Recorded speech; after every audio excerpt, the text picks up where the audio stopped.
Hello दोस्तों, स्वागत है आपका हमारे इस चैनल पे। कैसे हो आप सब? आज मैं आपके लिए लाया हूँ एक नई कहानी जिसका नाम है सिंधु सभ्यता।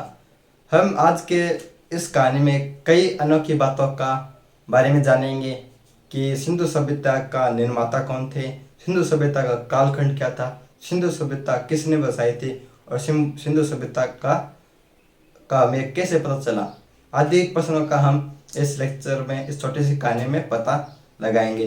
तो चलो मैं इस कहानी को शुरू करता हूँ। तो सिंधु सभ्यता का से पहले हमारी जो सभ्यता थी वो वैदिक सभ्यता थी। जब तक हमें सिंधु सभ्यता का ज्ञान नहीं था तब तक हम यह सोचते थे कि हमारी सबसे पुरानी प्राचीन सभ्यता थी वह एक वैदिक सभ्यता है। जिस कारण हम जो अलग जो सभ्यता थी, जैसे मिस्र की सभ्यता, मेसोपोटामिया की सभ्यता, बेबीलोनिया की सभ्यता, इनके सामने भारत की सभ्यता का कोई विशेष महत्व नहीं था, क्योंकि वे सभी सभ्यता काफ़ी विकसित थी। जिस कारण इंडिया की सभ्यता थोड़ी कम महत्व थी। लेकिन जब जब वे सिंधु सभ्यता का हमें पता चला तो सभी सभ्यताओं से वह एक विकसित सभ्यता थी। तो इस सभ्यता के बारे में हम चलो विषय सभ्य इस सभ्यता के बारे में हम एक को जानते हैं कि इसका हमें कैसा पता चला कि एक यहाँ पे एक सभ्यता थी। तो लाहौर में, पाकिस्तान की लाहौर ज़िले में, स्टेट में रेलवे लाइन बिछाई जा रही थी। तब उन्हें पत्थरों की कमी को देखते हुए पास के एक टीले को उन्होंने वहाँ से पत्थर लेने शुरू कर दिए। उन्हें यह पता नहीं था कि वह एक महान सिंधु सभ्यता को ध्वस्त कर रहे हैं, ख़त्म कर रहे हैं। फिर इसके बारे में अंग्रेज़ों को सूचना दी गई और उन्होंने फिर एक पुरातात्विक संगठन की स्थापना की। 1920 ईस्वी में रक दयाराम साहनी ने हड़प्पा नामक स्थान का उत्खनन किया। इसलिए हम इसे हड़प्पा सभ्यता भी कहते हैं। क्योंकि हड़प्पा सभ्यता इसलिए कहते हैं क्योंकि यह सिंधु सभ्यता में सर्वप्रथम खोजा गया स्थल था और यह सिंधु सभ्यता की एक राजधानी भी थी। इसलिए हम इसे हड़प्पा सभ्यता कहते हैं। हम इसे सिंधु सभ्यता इसलिए कहते हैं क्योंकि इसके जितने भी स्थल हैं, अधिकांश स्थल हमें सिंधु नदी और सिंधु की सहायक नदी के पास ही मिलते हैं। इसलिए हम इसे सिंधु सभ्यता कहते हैं, सरस्वती सभ्यता कहते हैं, सिंधु सभ्यता कहते हैं। इसके बाद हम बात करते हैं इसके विस्तार के बारे में कि सिंधु सभ्यता का विस्तार कितना था, इस सिंधु सभ्यता का विस्तार कितना था, इसका विस्तार कितने क्षेत्र में फैला हुआ था, इसके बारे में बात करते हैं। तो यह जो हमारा उत्तर से पूर्व या पश्चिम कई चारों दिशा में इसका विस्तार था।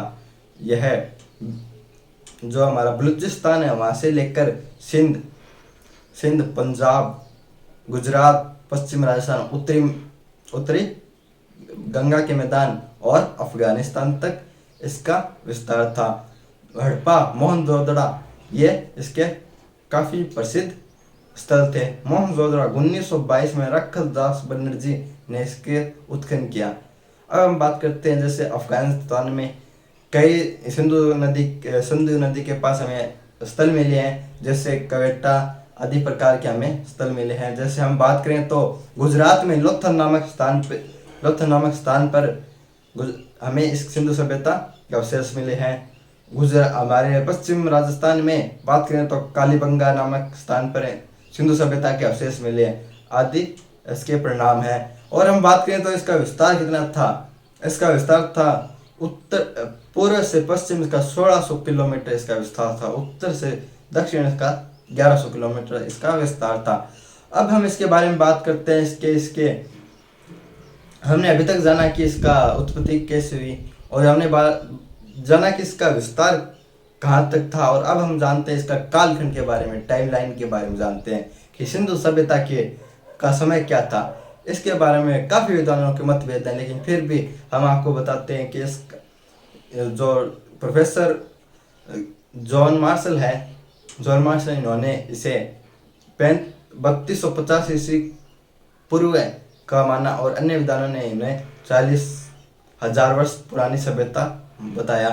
और हम बात करें, डॉक्टर पांडे ने कहा कि यह एक सब इस सभ्यता का उत्खनन किया गया तो इसमें इस सभ्यता के 7 स्तर मिले हैं।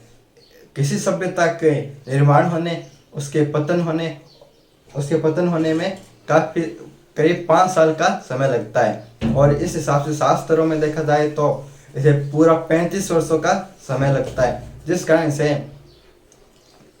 कारण इसको कम से कम 4000 वर्ष पुरानी सभ्यता बताई जाती है।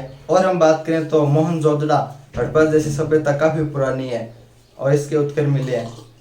इसके बाद हम बात करें तो यह 4000 वर्ष पुरानी है। और हम नए नए आधुनिक काल के बारे में बात करें तो वैज्ञानिक तकनीक की कार्बन 14 के अनुसार यह 2700 से 1920 ईसा पुरानी है।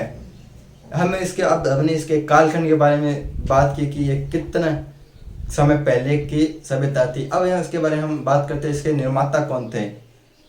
सिंधु सभ्यता के निर्माता या इसके निर्माता कौन थे, इसके बारे में काफ़ी मतभेद हैं। इसलिए इसमें 3 प्रणाली या 3 मान्यताएं काफ़ी प्रसिद्ध है। पहली कि मिश्रित प्रजाति के लोगों ने इसके निर्माण किया। दूसरी कि यह द्रविड़ लोगों ने सिंधु सभ्यता का विकास किया। और तीसरा आर्य या भारतीय ने सिंधु सभ्यता का विकास किया।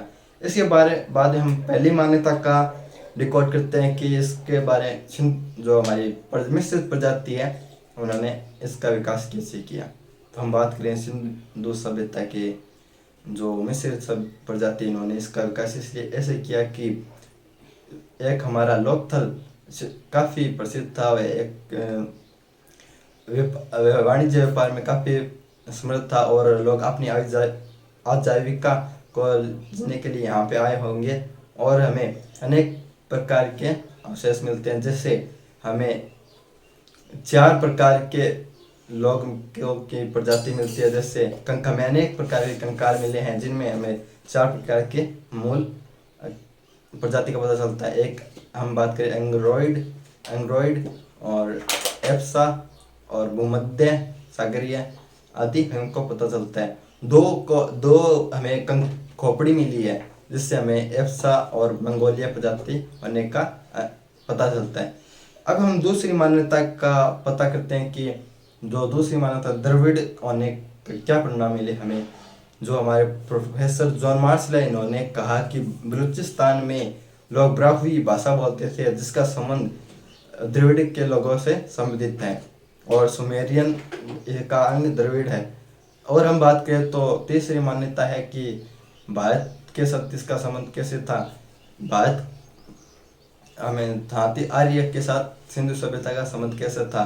ऋग्वैदिक काल में ही सिंधु सभ्यता का विकास क्रम हमारे सिंधु सभ्यता के विकास में लगा था। इसमें काफ़ी मतभेद है, जिस कारण अगर इसका पता हमें वहाँ से मोहरें मिली हैं और जब हम उसकी लिपि को पढ़ पाएंगे तब इसका पूर्णतः हमें ज्ञान हो पाएगा कि इसके निर्माता कौन थे। तो आज के लिए इतना ही। हम अगले वीडियो में पढ़ेंगे कि इसके सामाजिक जीवन के साथ, आर्थिक जीवन के साथ, राजनीतिक जीवन के साथ आदि के बारे हम इसके बारे में चर्चा करेंगे। तो आज के लिए दीजिए इजाज़त, कल मिलते हैं, कल नेक्स्ट